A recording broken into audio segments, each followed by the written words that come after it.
The Void, Series 1, Episode 3.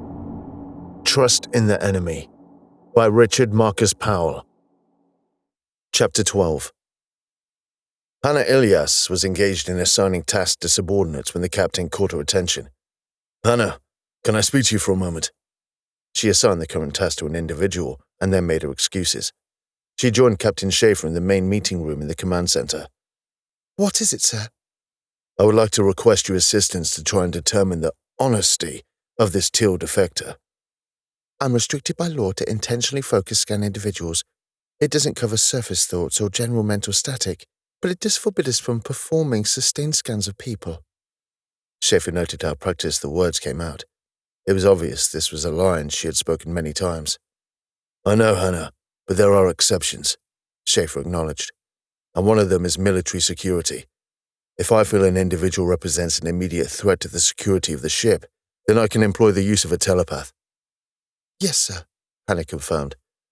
"Do you think this defector represents a threat to the ship?" "I have my suspicions, but he's been cooperative so far. But I can't preclude the theory that it's all an elaborate ploy to set himself up in a position of trust," Schafer admitted. "Deception and manipulation are standard tools for those enmeshed in covert operations after all." "Do you think the threat is immediate?" "Given his reported capability, certainly." "Then we have grounds for the scan," Hanna answered. "So you'll do it?" "With your authority, yes, sir." "Good. What is your workload like? Are you available now?" "I'll just notify Lieutenant Moritsu. He can step in for me." "Excellent. Now I know proximity is an issue, so let us proceed to detention."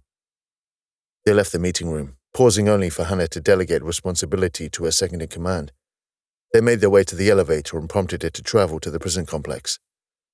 The elevator, or Parquam to use its official designation, traveled like a standard elevator, but in 3 dimensions. It was limited to certain routes by tracks, but it can move in any axis, which allowed for transportation to any available docking station on the ship. The walls on the elevator had positions for occupants to stand or sit in. This was less for comfort and more for offsetting the inertia. Whilst most of the inertia was dampened, there was still some left, so the positions just kept people from bumping into each other during that initial shunt or the sudden deceleration. "We'll need another witness," Hanna commented. "Who would you feel most comfortable with?" "The commander, definitely." The speed of the reply demonstrated a strong and clear preference. "Commander, would you meet me in detention, please?" Commander Voigt acknowledged. "I appreciate you agreeing to this, Hanna." "I'm used to it," Hanna replied. "Captains can't resist the tactical advantages it provides." "The best weapons are always subtle ones. Planning, logistics, communications, intelligence, and telepathy," Schafer exhorted. "You're the first captain I've served under that has grouped those together. Thank you." "Thank you for what?" "For not treating telepathy separately, like it was something weird and unnatural. Some people can't help themselves and make it sound like some kind of witchcraft, but you just lumped it into the toolbox." Schafer smiled at the analogy. "I didn't intend to be quite so inelegant. I just intended to state I perceive it as something undervalued as a component of military strategy." "The implication is appreciated anyway," Hanna smiled back. "And thank you for asking for my help discreetly." "That's more to do with Commander Voigt. She did warn me not to ask you openly." Hanna laughed. It took a while to traverse the distance and a few changes of axis, but they reached their destination with rapidity. They strode into the prison complex and approached the guard manning the security station. "Is the office available?" Schafer asked. "Yes, sir." They entered the office and sat down by the desk on opposing sides. The holding cells started just to the other side of the wall, so they were now in close proximity of Namor Skenn, without him being aware of it. A few moments later, the door opened and Voigt entered. "I think I can work out what's going on here," Voigt observed. "Do you have any objections, Commander?" "No, sir," Voigt responded. "Would do the same myself." "So what do we do now?" Schafer asked. "You two do nothing. I do the scan and provide a running commentary." "So we don't do anything?" "You're essentially to keep an eye on me and make sure I don't make anyone's head explode. The law is big on paranoia and vague to specifics," Hanna added with a degree of sarcasm.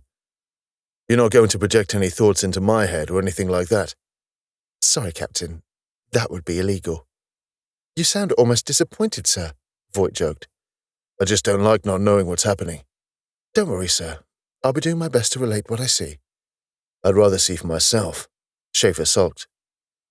That's what most people get wrong about telepathy, Captain. It's not like seeing or hearing at all.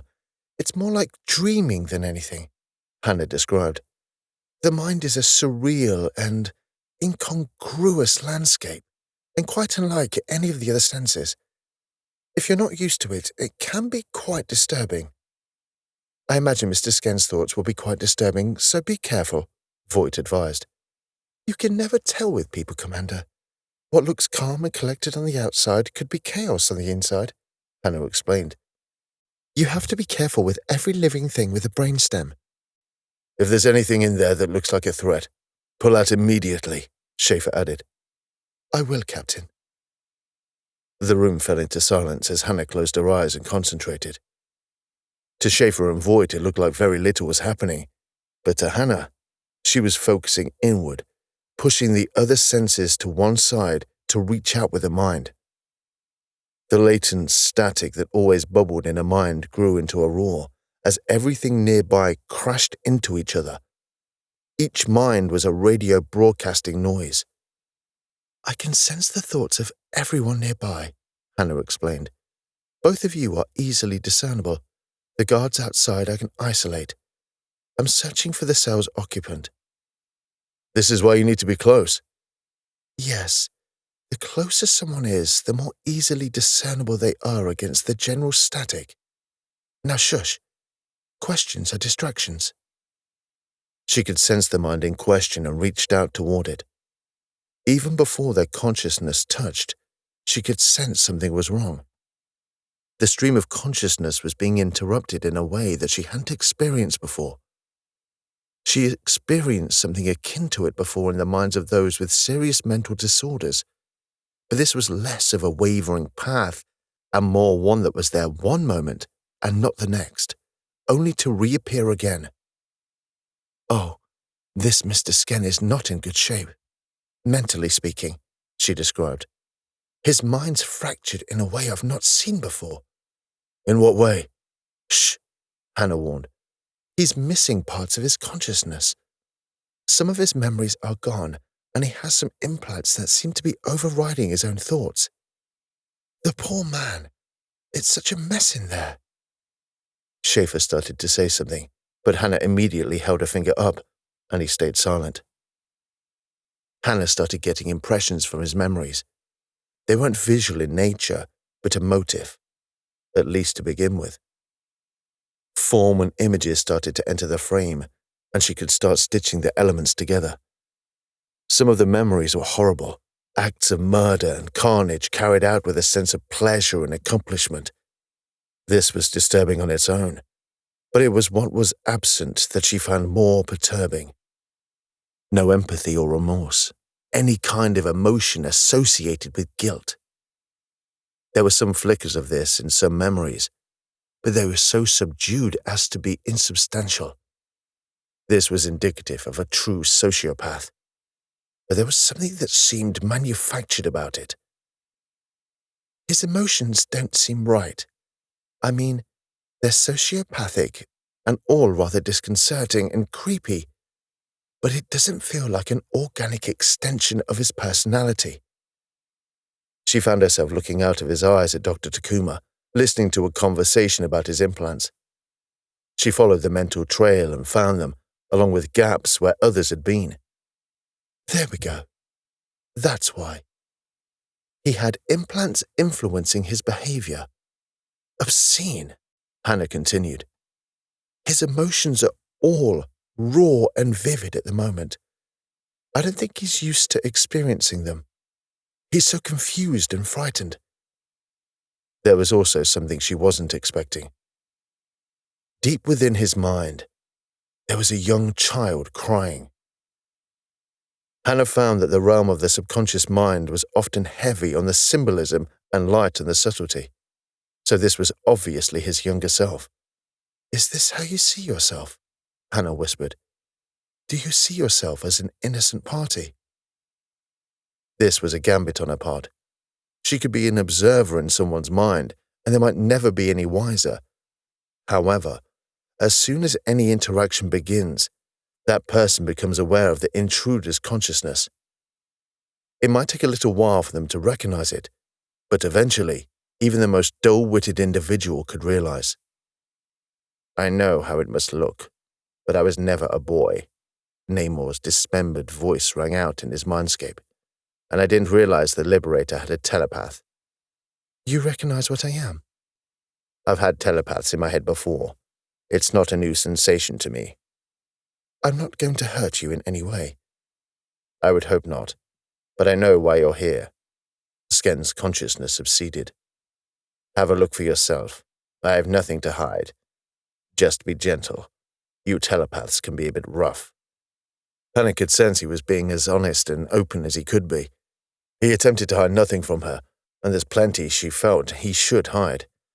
There was lots of blood on his hands and a lot of heinous acts committed by him. Allah, if I'd committed acts like this, I would not be so willing to reveal them. I know I am a monster, but I am a monster that has been engineered. Is that why you see yourself as a child? Do you long for your lost innocence? Don't test me with your cheap psychology, Sken chided. Have a look around, telepath without a name. Do you see anything resembling a childhood? Hanna realized that she had not been seeing anything beyond the child image that might indicate any childhood. I was never innocent, and I was born with murder in mind, Sken revealed. Hanna realized what he was implying. Do you want to expand beyond that? To be something beyond what they made you to be? I want autonomy, Sken explained. Tell Captain Schafer what you see in me. Full disclosure. I want him to understand that I am hiding nothing. Hanna opened her eyes. Hanna, are you okay? Voight asked. He's a violent, conflicted man, Hanna surmised, but he is being truthful, as far as he knows it, at least. Schafer seemed almost disappointed. No deception at all. I'm not sensing any, Hanna added, but he's not got a conventional psychology. He's a cold-blooded killer on one side, but there's also something quite childlike about him, something that's seeing the universe in a new way. Childlike? Voight responded with incredulity.